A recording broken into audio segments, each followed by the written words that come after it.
Ursula Sunthale was born in 1488 to a 15-year-old orphan in a cave outside of North Yorkshire. She was born during a violent thunderstorm that shook the skies during a hot and sticky summer. The baby arrived and looked deformed and ugly, born with a hunchback, big bulging eyes, and crooked nose. Legend has it that the child cackled rather than cried. Rumors spread that the mother had slept with the devil, and this led to the pregnancy. More rumors suggested that her mother was a witch, and her home in the cave bore a skull-shaped pool. As Ursula grew up, she became widely known as a soothsayer and was called the Witch of York, and she later wrote some prophecies, one of which tells us about the end of times.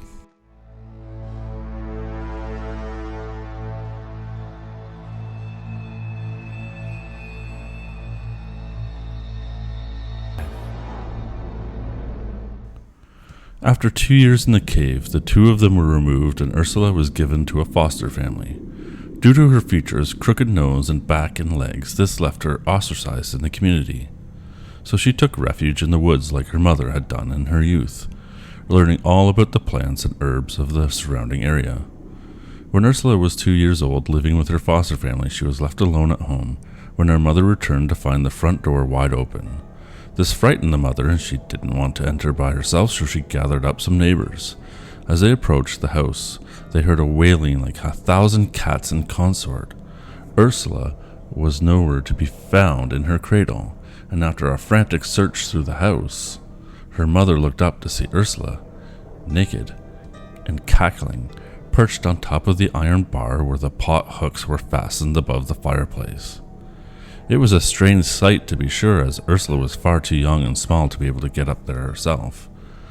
As she grew, she still, having her unusual features, was frequently mocked by the others around town. One of these times, as she passed a parish where the chief members were gathered around, the men stopped and mocked her, calling her hag-face and the devil's bastard. Ursula ignored them and kept going about her business.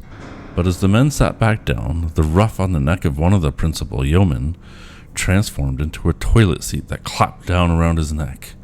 The man next to him began to laugh, and as he did, his hat was suddenly replaced with a chamber pot. The gathered members of the parish all began to laugh loudly enough that the master of the house came running down to see what happened. But as he tried to run through the door, he found himself stuck, with horns suddenly grown out of his head. And almost like it happened, it all disappeared just as quickly. Events like these gave Ursula a respect in the community, though be it one of fear, to not mock her, and the rumors of witchcraft did persist. Her knowledge of the herbs and plants soon became an invaluable resource to the community, and she began work as an herbalist. This helped gain her respect in the community and eventually led her to meet her soon-to-be husband, Toby Shipton, and this is where she became Mother Shipton. The union was met with shock, and once again Ursula was being accused of witchcraft and bewitching Toby, for they could not believe why the man would marry such a horrendous-looking woman. Another event became legendary of her witchcraft. It happened shortly after a month of the marriage. A neighbor came to her door and asked for help.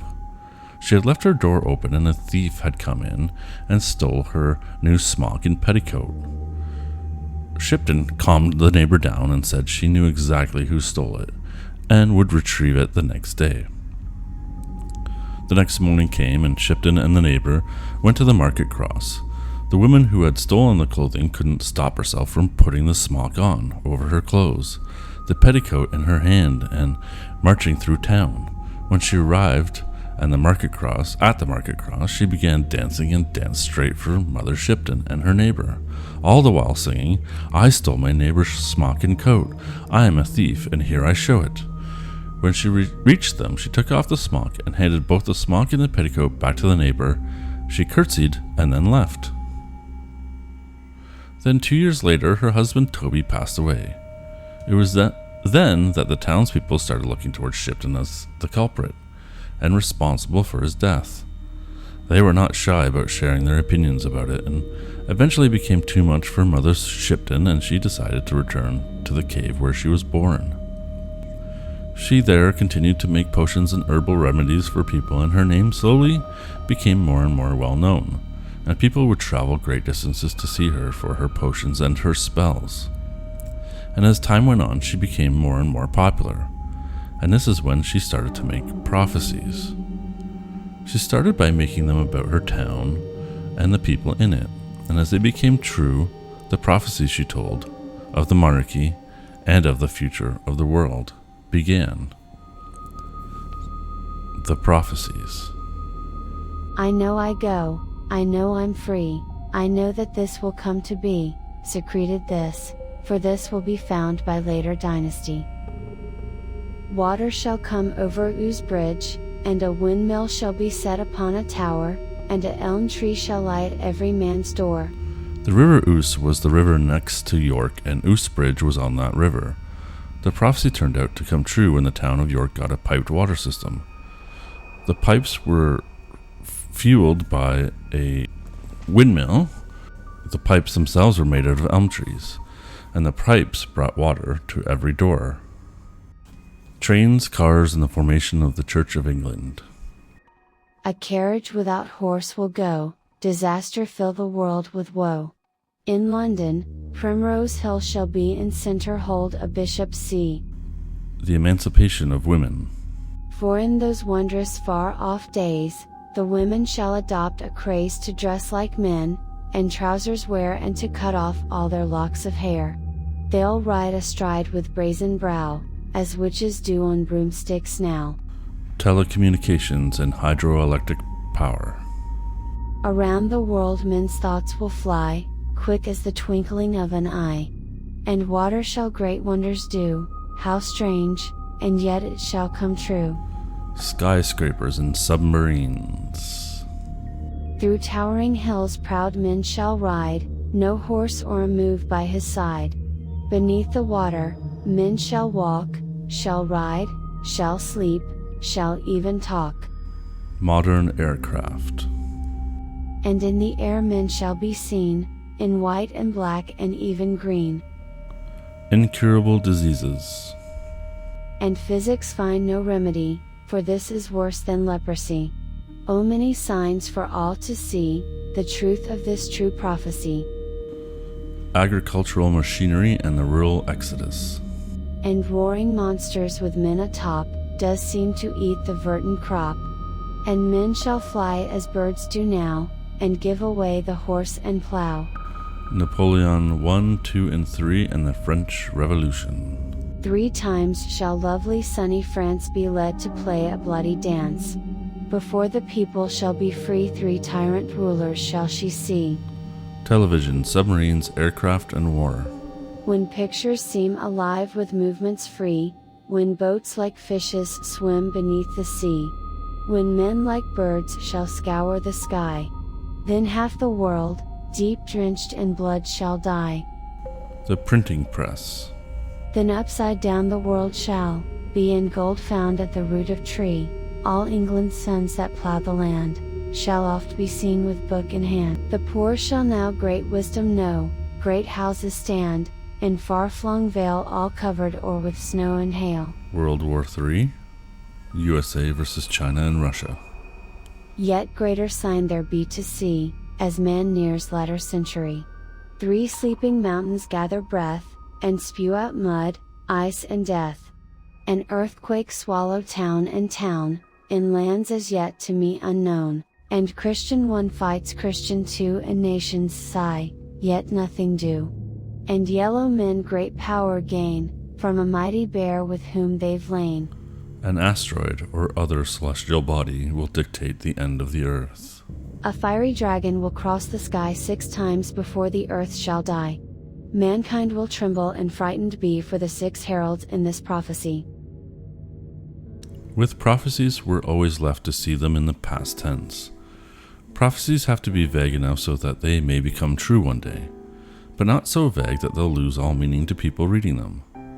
These very prophecies sound very accurate after such a large passage of time, and it is such a large passage of time, so large that if these were Mother Shipton's prophecies, she would be centuries removed and all that were alive then from seeing if the prophecies ever came true or not.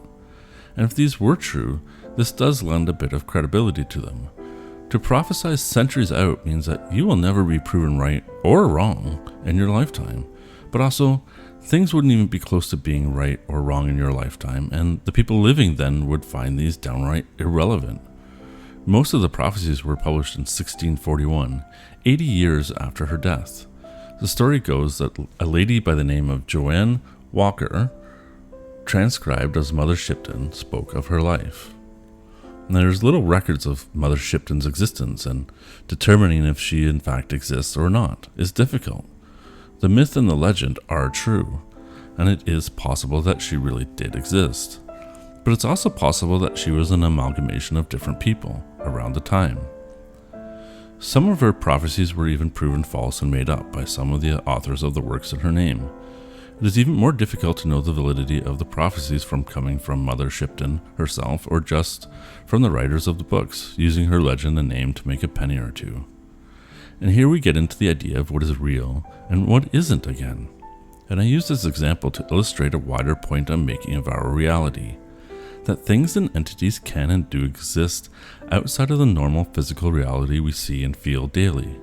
Did Mother Shipton as a single person exist? Possibly. And possibly not.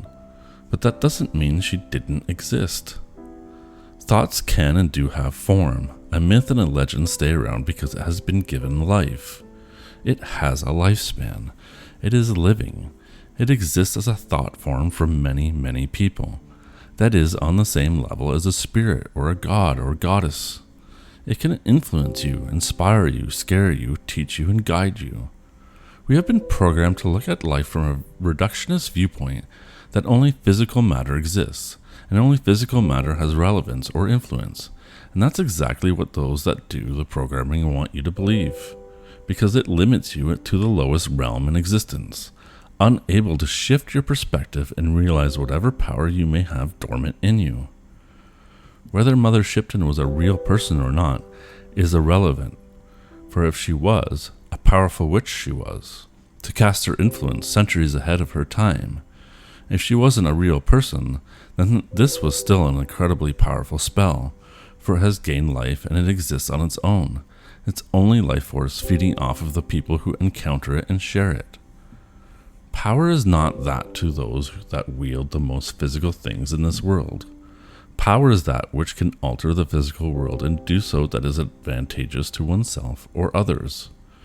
Power is understanding and shifting your perspective out of the level of existence you are in.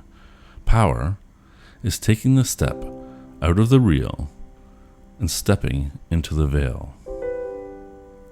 Okay, so now it's time for you to tell me what you think. Let me know in the comments below. Please like, share, and subscribe. It really helps out a small channel like this. Thank you so much for watching, and I'll talk to you next time.